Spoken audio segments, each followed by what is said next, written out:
সুনামগঞ্জবাসী আমাদের জন্য বিরাট ভূমিকা রেখে আসছে আমাদের খাদ্য নিরাপত্তা এবং মাছ এবং অন্যান্য ক্ষেত্রে, এবং ভবিষ্যতেও এটা রাখা উচিত যদি রাখতে হয়, এবং তাহলে তাদের পাশে আমাদেরকে দাঁড়াতে হবে, তাদেরকে সহায়তা করতে হবে। আমাদের কৃষির যে সকল সমস্যা, সেই সকল সমস্যাগুলো সুনামগঞ্জের জন্য সমস্যা।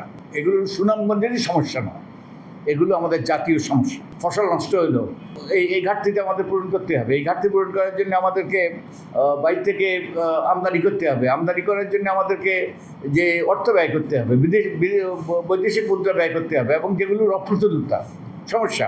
তো এই সুনামগঞ্জবাসী আমাদের জন্য বিরাট ভূমিকা রেখে আসছে আমাদের খাদ্য নিরাপত্তা এবং মাছ এবং অন্যান্য ক্ষেত্রে, এবং ভবিষ্যতেও এটা রাখা উচিত যদি রাখতে হয়, এবং তাহলে তাদের পাশে আমাদেরকে দাঁড়াতে হবে, তাদেরকে সহায়তা করতে হবে। তাদের যে সমস্যাগুলো আছে সেই সমস্যাগুলো আমাদের দূরীভূত করতে হবে। আর এখানে আরও দুটো সমস্যা, এগুলো কিন্তু এই সুশাসনের সাথে যুক্ত। পরিবেশের সমস্যা, যে পরিবেশ বিপন্ন হচ্ছে, এই যে অতিরিক্ত কীটনাশক ইত্যাদি এবং অপরিকল্পিতভাবে কীটনাশক ব্যবহার করে যে আমরা এই যে পরিবেশের কে বিপন্ন করছি, এবং একই সাথে সুনামগঞ্জের অনেকগুলো সমস্যা ছিল আমাদের কৃষিখাতের সমস্যার সাথে, ওই যে একই রকম সমস্যা। আমাদের কৃষির যে সকল সমস্যা, সেই সকল সমস্যাগুলো সুনামগঞ্জের জন্য সমস্যা।